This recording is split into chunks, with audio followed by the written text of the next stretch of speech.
Hello दोस्तों, आज हम लोग थर्स पर में देखिए दोस्तों, हम आपको 6 गो प्रमेय बताएंगे जिसमें से बोर्ड में आपको इसी में से कोई क्वेश्चन आपको बोर्ड में टकरा जाएगा। देखिए दोस्तों, थेल्स प्रमेय के विलोम, पैथागोरस प्रमेय के विलोम। दूसरा है साइड एंगल साइड सर्वसंगता से आपको एक और कुछ थ्योरम बनाना होगा। आएगा 6.6, यानी कि 6 प्रमेय आप बना लेते हैं तो बोर्ड में अगर मैट्रिक में कोई भी फर्स्ट सेटिंग हो या सेकेंड सेटिंग हो उसमें आप हल कर लीजिएगा। चलिए दोस्तों, हम आज थेल्स प्रमेय के क्वेश्चन को हेल्प करेंगे। हम छः प्रमेय आपको बताएंगे एक एक वीडियो में करके। चलिए, पहला प्रमेय देखिए क्या दिया हुआ है। पहला प्रमेय है कि यदि किसी त्रिभुज की एक भुजा, कह रहा है कि यदि किसी त्रिभुज की एक भुजा के समांतर, माने एक त्रिभुज है और भुजा के समांतर अन्य दो भुजा माने ए बी और ए सी पर, माने अलग अलग भुजाओं पर भिन्न भिन्न बिंदुओं पर प्रतिच्छेद करने के लिए एक रेखा खींची जाए। माने कि दो भिन्न बिंदुओं पर प्रतिच्छेद करने के लिए एक रेखा खींची जाए तो ये अन्य दो भुजाएं एक ही अनुपात में विभाजित होता है। क्या होता है, ये जो अन्य जो भुजाएं हैं जो दोनों एक ही अनुपात में विभाजित, मैंने कहने का मतलब है कि यदि ए बी सी एक त्रिभुज है, ठीक है, जिसमें चलिए देखते हैं हम लोग। कह रहा है कि ए बी सी, यदि किसी त्रिभुज की एक भुजा, देखिए दोस्तों ए बी सी है, क्या नाम है, ए बी सी, एक त्रिभुज बना देंगे हम लोग ए बी सी। दोस्तों देखिए हम लोग बना रहे हैं ए बी सी एक त्रिभुज है।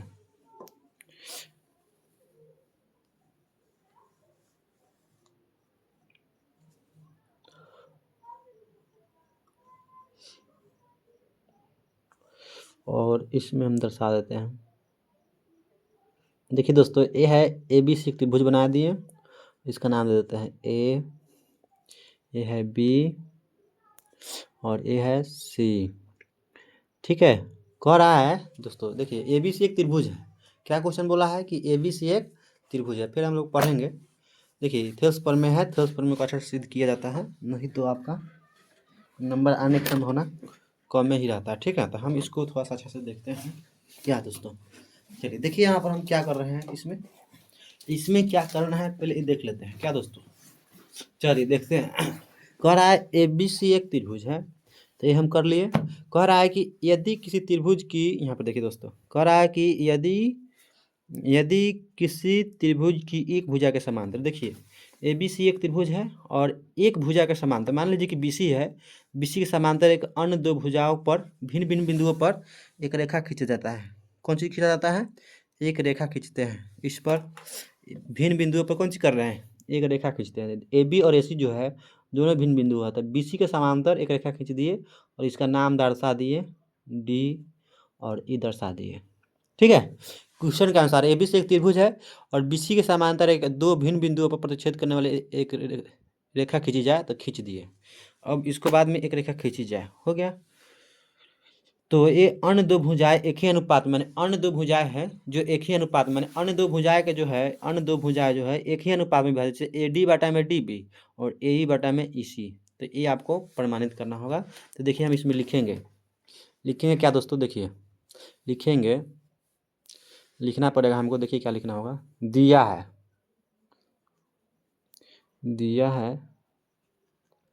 क्या है, दिया है ए बी त्रिभुज, ए बी सी एक त्रिभुज है, ए बी सी एक त्रिभुज है,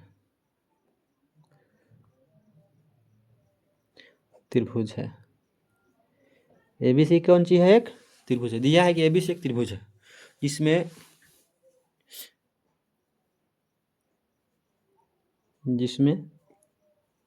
जिसमें क्या हो जाएगा कि डी ई समांतर है बी सी। कह रहा है कि यदि किसी त्रिभुज की भुजा के समांतर अन्य दो भुजाओं के भिन्न भिन्न प्रतिच्छेद है तो इसका अनुपात डी समांतर है बी सी, तो ठीक है, क्या है, डी समांतर है बी सी के, डी जो है समांतर है बी सी को, तो आपको सिद्ध क्या करना है, तो सिद्ध करना है, तो सिद्ध करना है, तो सिद्ध करना है। देखिए दोस्तों, जो चीज़ दिया रहा है वो तो लिखना ही होगा। देखिए सीधे क्या करना है, एक बार हम किताब पढ़ के आपको समझाते हैं, ठीक है। देखिए इसमें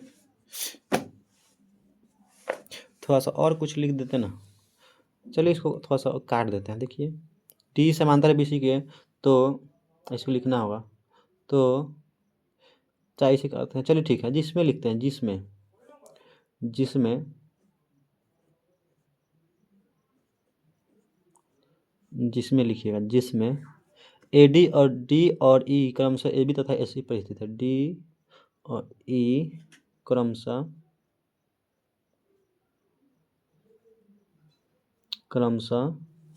AB तथा AC पर स्थित है। AB तथा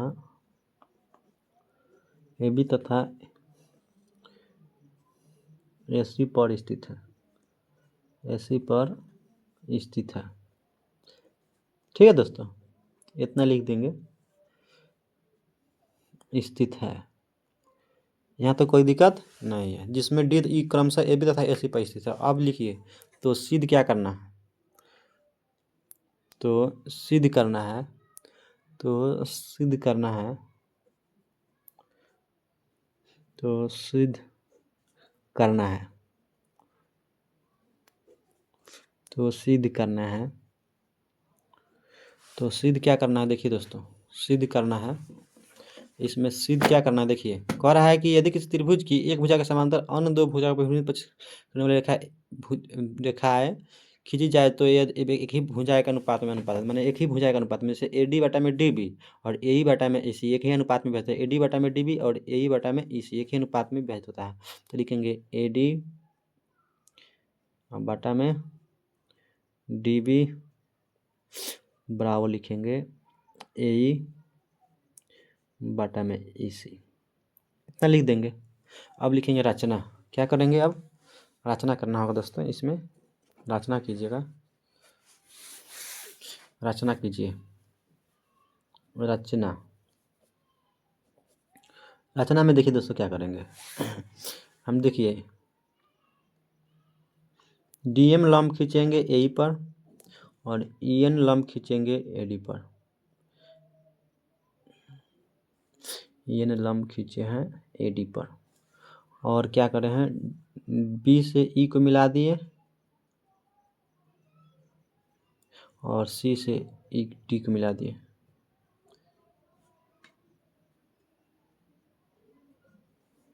इतना तो करना ही आया करेगा दोस्तों। हो गया, इतना कर देंगे तो हो जाएगा। अब देखिए दोस्तों, लिख देंगे, यहाँ पर लिखते हैं।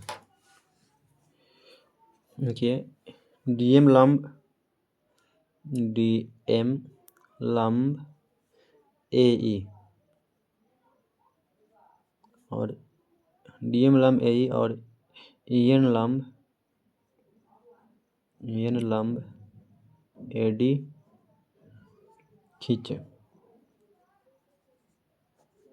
खींचे तथा लिखिए, तथा B से E को मिलाया, यहाँ पे लिखिए B को E से मिलाया, E से, तथा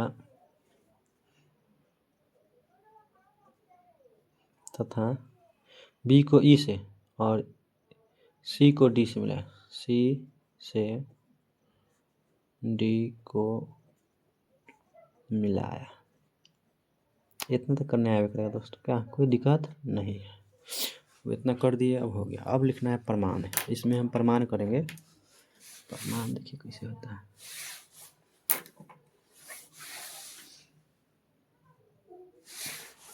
प्रमाण भी भयंकर चीज होता है दोस्तों।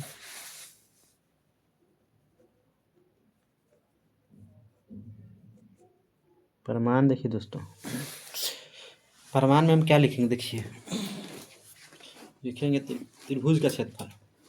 त्रिभुज का क्षेत्रफल क्या होता है दोस्तों, बताइए। प्रमाण में लिखिएगा त्रिभुज का क्षेत्रफल,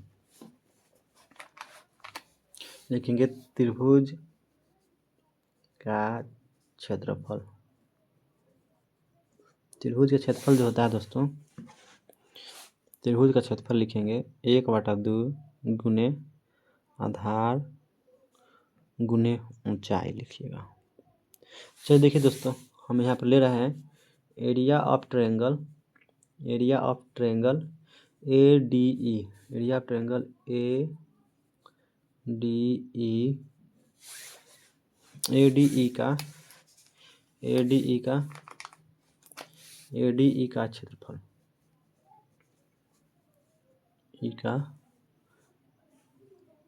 क्षेत्रफल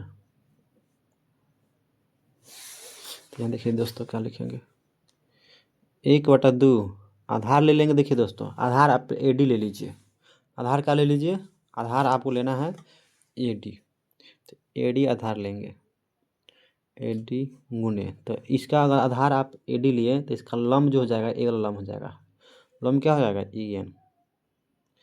EN लिखिएगा।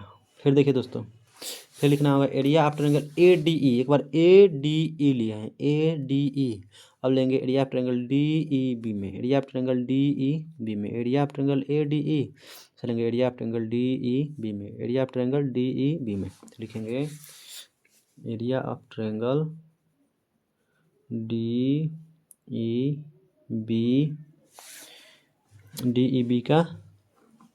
DEB का क्षेत्रफल,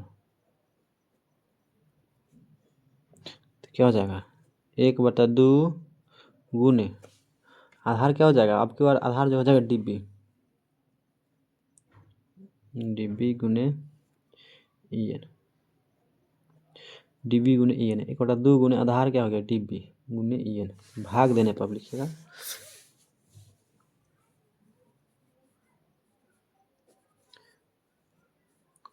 भाग देने पर इसको कौन सी करेंगे, भाग कर देंगे, भाग दे देंगे एरिया ऑफ ट्रायंगल ADE बटा आप एरिया ऑफ ट्रायंगल DEB का क्षेत्रफल बटा में लिखेंगे।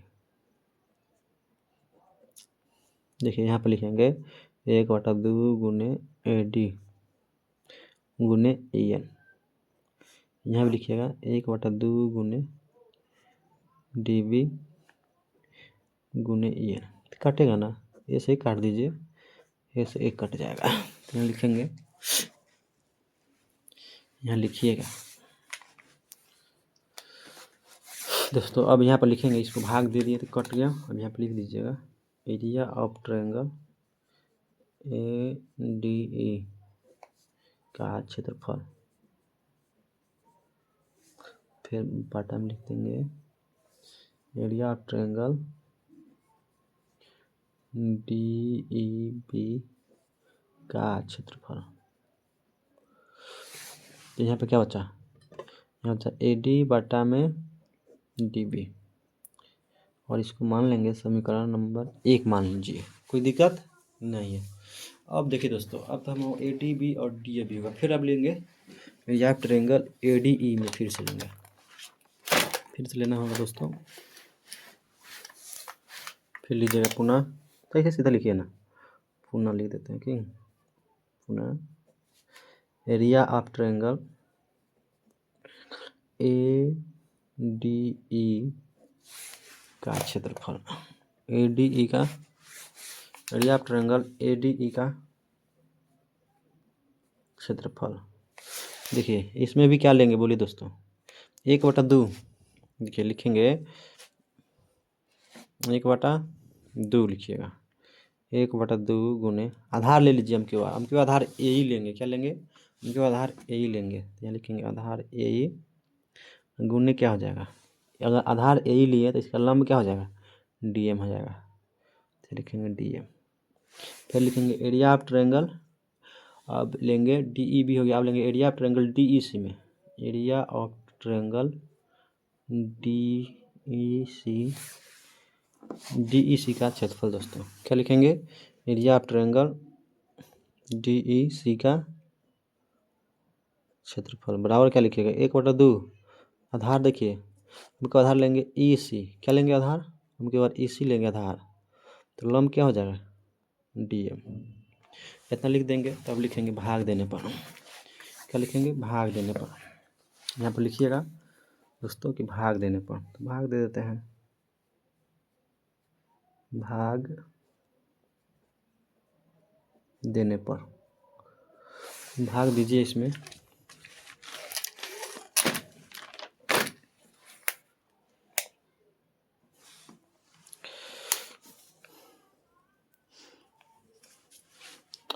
भाग दे देने पर, तो देखिए हम लिखते हैं इसको,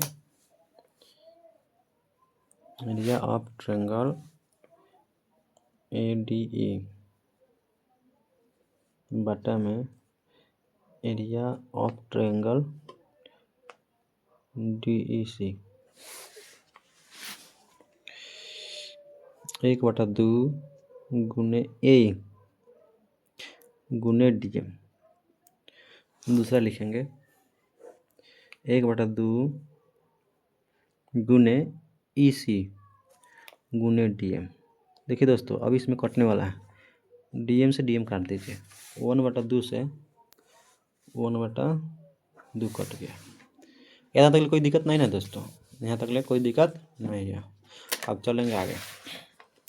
अब देखिए दोस्तों यहाँ पे लिखेंगे एरिया ऑफ ट्रायंगल, यहाँ पे लिखिएगा। अब लिखेंगे दोस्तों एरिया ऑफ ट्रायंगल ADE बटा में एरिया ऑफ ट्रायंगल DEC। यहाँ पे क्या आ गया, यहाँ पे आ गया AE बटा में AC,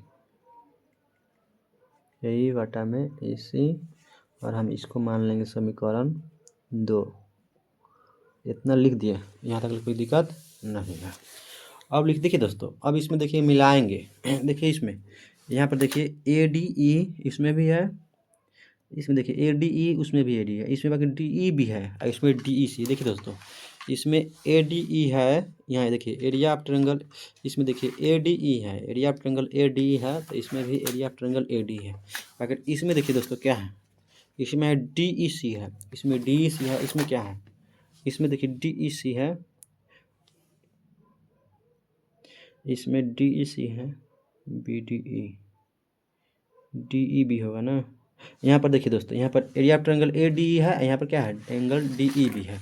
यहाँ पर देखिए, यहाँ पर है ADE है, यहाँ पर क्या है ADE है, यहाँ पर है DE भी। यहाँ पर देखिए दोस्तों दोनों सेम है, सिर्फ ADE और यहाँ पर भी ADE दोनों मिल रहा है।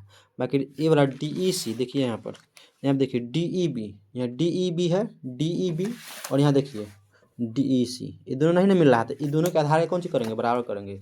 तो देखिए दोस्तों एक ही आधार तथा एक ही समांतर के बने त्रिभुजों का क्षेत्रफल कौन सी होता है, एक ही आधार। देखिए ये आधार एक ही है और एक ही समांतर, माने एक ही समांतर। देखिए ये वाला ये आधार है, एक ही आधार और एक ही समांतर के बने त्रिभुजों का क्षेत्रफल कौन सी होता है, बराबर होता है।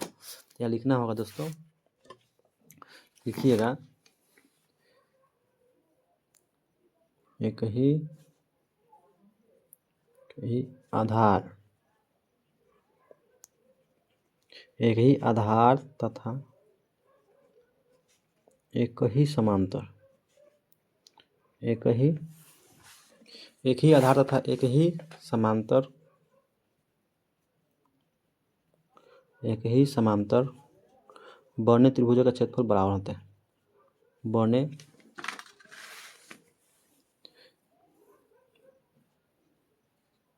त्रिभुजों का क्षेत्रफल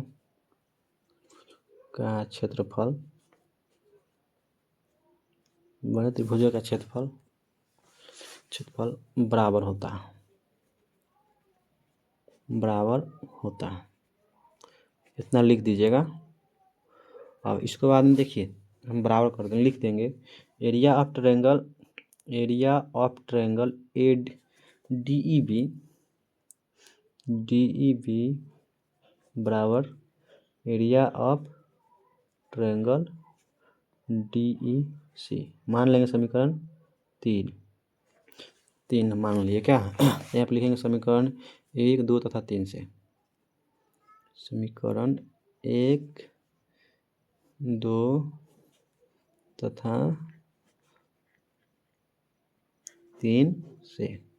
तो ये दोनों बराबर हो गया, तो यहाँ पर हम नहीं लिख सकते हैं, क्या लिख सकते हैं दोस्तों कि AD बटा में DB अब बराबर में लिख सकते हैं ए बटा में सी, यहीं पर लिख देंगे ए डी बटा में डी बी बराबर ए बटा में ई सी लिख सकते हैं। यही हमको प्रमाणित करना था दोस्तों। ये हो गया थेल्स प्रमेय, ये आपको बनाना होगा दोस्तों। चलिए बहुत बहुत धन्यवाद आप लोगों का, जो आपने हमको वीडियो देखिएगा अच्छा से और कमेंट कीजिएगा दोस्तों। यही हमारा वीडियो है यूट्यूब पर चैनल का, देखते रहिए अच्छा से, लाइक और सब्सक्राइब और कमेंट कीजिएगा।